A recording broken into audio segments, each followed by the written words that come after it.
Imagine stepping onto a farm, a place of incredible production, and realizing there's this quiet detective story unfolding. You're looking at some really high-producing animals, but there are these subtle clues. Maybe she's just a bit slow to the feed bunk, a tiny shift in routine. It hints at the significant metabolic mystery brewing under the surface. It's a common challenge, often misunderstood, especially with these top-performing animals. So today we're bringing a deep dive into that mystery, acetonemia, or what most people call ketosis in cattle. It's a major metabolic issue, particularly for dairy cows right after calving. And there's a related condition, pregnancy toxemia, that hits beef cows late in pregnancy. Our mission here is really to unpack ketosis, its hidden causes, some surprising symptoms, and crucially, how to prevent it. Understanding this is absolutely key for animal welfare, and let's be honest, for the farm's bottom line too. We're offering a shortcut, drawing from some really comprehensive guides to get you truly well informed. Okay, so let's start with the basics. What exactly is ketosis? Right. At its core, it's a metabolic disorder. Okay. You see elevated levels of these things called ketone bodies. We're talking beta-hydroxybutyrate, BHB, plus acetoacetate and acetone. You find them in the blood, urine, even the milk. And BHB is the main one. Yeah, BHB is the dominant one, usually around, say, 70% of the total ketones. So what's actually causing this buildup? Well, the key thing, and maybe the most critical insight, is that it boils down to an energy debt. Yeah. The fundamental cause is what we call a negative energy balance, or NEB. Negative energy balance. It just means the energy demands, think massive milk production in early lactation dairy cows, those first 6 weeks, or fetal growth in late pregnant beef cows. They just outstrip the energy she's taking in through her feed. Ah, so she's basically running on empty. That's a perfect way to put it. She's running on empty. So like a car running out of gas switches to a reserve tank, the cow starts mobilizing body fat. Exactly. She mobilizes fat reserves, which releases free fatty acids, FFAs, into the bloodstream. The liver then grabs these FFAs and tries to convert them into ketone bodies as an alternative fuel source. But what happens if the liver, that emergency fuel system just gets overloaded? That's precisely the bottleneck. Think of the liver as a processing plant. It's efficient, but it has limits. If there's this sudden huge influx of fat, way more than it's designed to handle at once, it just can't keep up. It gets clogged. Kind of, yeah. The conversion process gets overwhelmed, Yeah. and these ketone bodies, the byproducts, just start accumulating in the blood and tissues. It really highlights that it's not just a lack of energy intake, but the liver's capacity to process the mobilized fat. Interesting. And it's less common, but worth mentioning, sometimes poorly fermented silage that's high in butyric acid can contribute too. Well, The rumen bacteria produce butyrate, and if silage fermentation goes wrong, you get excess butyrate absorbed, which the liver also converts straight to BHBA. so the liver's struggling, ketones are building up. What are the actual consequences we see on the cow, on the farm? The impact is pretty significant. You're looking at reduced milk production, sometimes quite dramatically, rapid weight loss, and it opens the door to other health complications. All of that obviously hits the farm's profitability hard. Okay, that makes sense. Now, you mentioned it's a spectrum. Ketosis isn't just one thing. Right. It's important to distinguish between hyperketonemia, which is just the biochemical state, elevated ketones in the blood. Just the numbers being high. Exactly. Versus ketosis, the clinical disease where you actually see the sign. And it's one more common or more worrying than the other? Well, the one that often causes the most trouble, quietly, is subclinical ketosis, or SCK. Subclinical meaning no obvious signs. Precisely. That's why it's so insidious. The cow might look okay, maybe just slightly off, but she's suffering metabolically. It often goes completely undetected, but it's causing hidden economic losses through lower milk yield, poor reproduction, and crucially, it makes her much more likely to develop other diseases like displaced abomasums or metritis. So proactive monitoring is key for SCK then. Absolutely essential. You can't rely on just looking at the calves. Okay, so what about when it does become clinical? What are the visible signs? When it's clinical, you usually see one of two main forms. The most common is the wasting form. Wasting form, okay. Sounds like what it is. Yeah, presents with those general signs of energy deficit. The cow becomes lethargic, loses her appetite, especially for grain feed. Milk production drops sharply. She loses weight rapidly, looks thin. And then there's that characteristic smell. Ah, the acetone smell. Exactly, that Swedish kind of like nail polish remover or pear drops smell on her breath, or sometimes in her urine or milk. Right. But then there's another form you mentioned that sounds quite different. Yes, the nervous form. This is much less common, thankfully, but can be really dramatic and quite alarming to see. Nervous form. Yeah. What does that look like? Here, the ketosis affects the central nervous system. You see bizarre behaviors. Compulsive licking, we call it pica licking pipes, gates, even dirt. Wow. Abnormal chewing motions, like she's chewing nothing. Hyperesthesia, meaning she's overly sensitive to touch or sound, sometimes bellowing or pressing her head against walls or into corners, head pressing. Head pressing. Yeah. You might also see incoordination, staggering ataxia, general excitability, or even aggression. Sometimes they adopt a stargazing posture. Stargazing. Head up, looking vacant. In really severe cases, temporary blindness, muscle tremors. It's quite a picture. Definitely sounds alarming. And what about beef cows? You mentioned pregnancy toxemia. Right. Pregnancy toxemia in beef cows is essentially their version of ketosis, but it happens in late gestation. Because of the growing calf. Exactly. The energy demands of the rapidly growing fetus, or often twins, become enormous in those last weeks. If the cow isn't getting enough energy from her feed, especially if forage quality is poor, she goes into severe negative energy balance. And the signs are similar. Similar in terms of the underlying energy crisis, rapid weight loss. She goes off eat, anorexia, becomes depressed, weak. It can progress pretty quickly to her going down, becoming recumbent, and unfortunately often death, if not treated aggressively. So the timing and the specific demands are different, meaning management has to be tailored? Absolutely. Huh. Managing a late pregnant beef cow to prevent toxemia requires different strategies than managing an early lactation dairy cow. The focus is squarely on meeting those late gestation energy needs. Okay, so we've got the different phases of ketosis. Let's dig a bit deeper now into the causes. You said it's often a mix of factors. Yes, almost always multifactorial. The foundation is that negative energy balance, driven by nutritional imbalances. So not enough feed. Could be simply not enough feed offered, or poor quality feed like that high butyrate silage we mentioned, or maybe forage that's just not very digestible like too much straw. Also, abrupt diet changes around calving can really upset the ruminant intake, and inadequate mineral balance plays a role too. And beyond just the feed itself, what about the cow? Huge factor. Physiological stressors. Think about high-producing dairy cows. We've selected them for incredible milk yield, Right. but their sheer production capacity often outstrips their physical ability to consume enough energy, especially in early lactation. So it's like their genetics are pushing them towards this energy deficit. That raises a big question, doesn't it? How do we balance that drive for production with metabolic health? It's a central challenge in modern dairy farming. Is there a genetic sweet spot? Can we breed for more metabolic resilience alongside high yield? It's an ongoing discussion. And body condition. Does being too fat or too thin matter? Massively. Body condition score, BCS, is critical. Cows that are overconditioned at calving, say, a BCS over 3.75 on a 5-point scale, mobilize way more fat after calving, increasing their risk.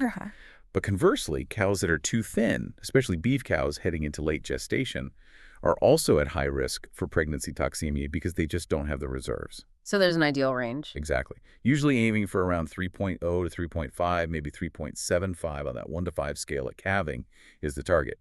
Also, things like a prolonged dry period can lead to overconditioning, and older cows tend to be at higher risk too. What about farm management? How does that play into it? Oh, definitely. Management practices are key. Simple things like insufficient feed bunk space. If cows have to compete too much, some won't eat enough. Aim for at least 30 inches per head. Right. Overcrowding, not enough stall space. Okay. Stress is a big one, disrupting the social hierarchy by mixing groups too often, especially close to calving, like in that 2 to 7 day pre-calving window. Heat stress, even isolation can reduce intake. So keeping things consistent and low stress is important. Very. Consistent feed delivery times, making sure feed is pushed up regularly so it's always within reach, and just basic monitoring tracking BCS, keeping an eye on feed intake. Failing to do that means you miss the early warnings. That transition period, 3 weeks before to maybe 8 weeks after calving, sounds like the real crunch time. It absolutely is. That's the window of highest vulnerability where all these factors can converge. And you mentioned ketosis often doesn't happen alone. It links with other diseases. That's a crucial point. If we connect this to the bigger picture, ketosis is often a sign that the cow's metabolic and immune systems are compromised. It rarely occurs in a vacuum. So like a warning signal. Exactly. You frequently see it alongside other concurrent diseases: clinical milk fever, metritis, retained placenta, displaced abomasum, DA, lameness, mastitis, even hypomagnesemia. These conditions either predispose the cow to ketosis or vice versa. So tackling ketosis might actually help prevent some of these other issues too. Absolutely. Yeah. There's a positive ripple effect. Managing ketosis effectively improves overall fresh cow health and resilience. It acts like a sentinel, telling you there might be broader issues in the transition cow program that need attention. Okay, so if you're the detective on the farm trying to spot this early, especially the subclinical form, it sounds like keen observation is critical. Paramount. Yeah. Because those initial signs can be really subtle, very vague.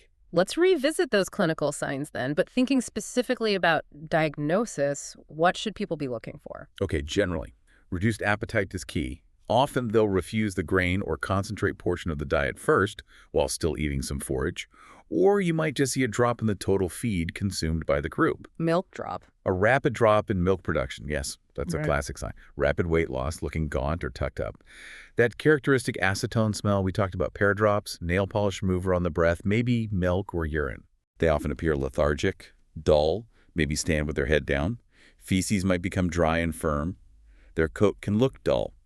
An interesting early clue sometimes is actually an increase in milk fat percentage or a high fat to protein ratio in the milk, which indicates heavy fat mobilization is starting. And fever. Generally no fever. They are typically afebrile unless there's a concurrent infection like metritis or mastitis. What about those subtler behavioral things? Yeah, changes in rumination time are a big one. Cows might start ruminating less several days before other signs become obvious. So those activity monitors, the collars, can be really useful. Incredibly valuable for picking up those early, subtle changes that the human eye might miss. And the nervous signs, just to recap. Right, for the nervous form. That pica, licking strange things, abnormal chewing, teeth grinding, incoordination, staggering, maybe aggression, bellowing, the head pressing, stargazing, potential temporary blindness, muscle tremors, those are red flags for a more severe state. And for pregnancy toxemia in beef cows. You'll see that reduced or completely absent appetite, depression, they might isolate themselves from the herd. Very noticeable rapid weight loss over maybe 1 to 2 weeks, sometimes nasal discharge or labored breathing, the acetone breath odor, and then potentially those neurological signs, blindness, chewing, staggering, aimless wandering, maybe the head pulled back or sideways, and then progression to lying down and inability to rise. Okay, so you see the signs. How do you confirm it's actually ketosis? What are the diagnosis methods? It's usually a combination. First, the clinical examination, observing those signs we just discussed. Seeing is believing, partly. Exactly. Then you move to laboratory testing to confirm and quantify. Testing for ketone bodies is key. Blood tests. Blood tests for BHB are considered the gold standard. Handheld meters are available now for calcite testing, which is fantastic. What levels are we looking for? Generally, a blood BHB level over 1.2 millimole is considered indicative of subclinical ketosis. Over 3.0 millimole usually points towards clinical ketosis. And other tests, urine or milk. You can use urine ketone strips. They detect acetoacetate, not BHB, but they're useful and easy. Milk ketone tests are also available using strips or meters, but they tend to be a bit less sensitive than blood tests, especially for picking up SCK early. Any other lab work? Sometimes a broader biochemical profile can be helpful. Looking at blood glucose levels, which are often low in ketosis, non-esterified fatty acids, or NEFAs, which are typically high, indicating fat mobilization, and maybe liver enzymes to assess liver function or damage. Right. So once you have a diagnosis, whether clinical or subclinical, what's the approach? Prompt action seems key. Absolutely. Prompt action makes a huge difference in the outcome.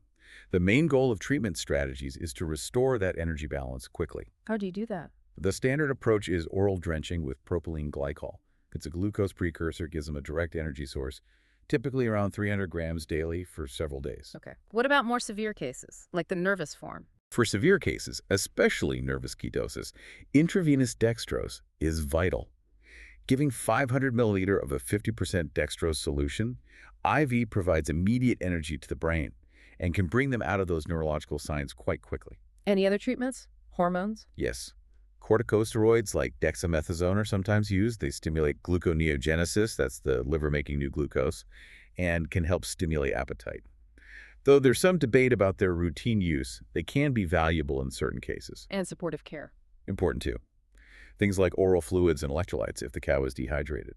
Some research supports using supplements like rumen-protected niacin, which can help reduce fat mobilization from body stores. And critically? Critically, you must identify and treat any underlying or concurrent diseases.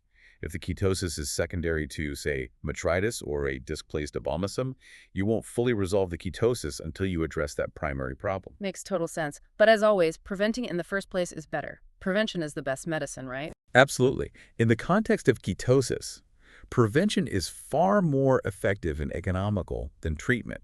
It's about being proactive. So what do comprehensive prevention strategies look like? It starts with nutritional management, especially during that critical transition period. Getting the diet right. Exactly. Ensuring adequate energy intake without causing other issues like acidosis. Providing a properly balanced ration with sufficient effective fiber, appropriate energy density. Sometimes using specific feed additives can help, like monensin, where approved, propylene glycol in the feed, or specific rumen-protected fats or choline. And body condition. Monitor body condition score meticulously. Avoid extremes. Don't let cows get too fat in late lactation or the dry period. Aim for that target BCS of 3.0 to 3.5, maybe 3.75 at calving. And managing that BCS needs to happen before the dry period. Yes, crucially. Trying to slim down fat cows during the dry period by restricting feed can actually increase ketosis risk. The adjustments need to happen during late lactation. Okay. Regular monitoring for subclinical ketosis in early lactation cows. Using those blood BHB tests or milk urine tests on at-risk cows in the first couple of weeks after calving allows for early intervention before it becomes clinical or causes significant losses. Catching it early. Exactly. And finally, actively preventing and managing those other paraparturient diseases. Good calving management, hygiene, prompt treatment of retained placentas or metritis, Yeah. effective milk fever prevention protocols, all of this reduces the triggers for ketosis. So the prognosis, how well do cows typically recover? For primary ketosis, if it's caught early and treated appropriately, the prognosis is generally, cows usually respond well. But if treatment is delayed, or if the ketosis is secondary to another severe condition like a twisted gut or severe toxic mastitis, the prognosis becomes much more guarded. The underlying disease often dictates the outcome. Okay, so wrapping this all up, what's the big takeaway here? I think the main thing is that bovine ketosis, whether it's that silent subclinical form or the more obvious clinical signs, is a major metabolic hurdle. It stems fundamentally from that negative energy balance, but it's amplified by this complex web of nutrition, physiology, genetics, and management. And the liver's role in getting overwhelmed by fat is central. And recognizing those subtle signs is critical, especially for the subclinical cases that chip away at profits. Absolutely, because SEK often comes first, causes hidden losses, and signals a higher risk for other costly diseases. Ketosis really can be that sentinel for wider transition health issues. Managing it well has benefits across the board for fresh cow health. So here's something to think about as we finish. Given that these high-yielding cows are inherently more susceptible, what does that mean for how we approach genetic selection? How do we find that balance between pushing for production efficiency and ensuring these animals are metabolically resilient, for the long haul, for sustainability? That's the million-dollar question, isn't it? Balancing peak performance with robust health, it's something the industry continues to grapple with. Definitely food for thought.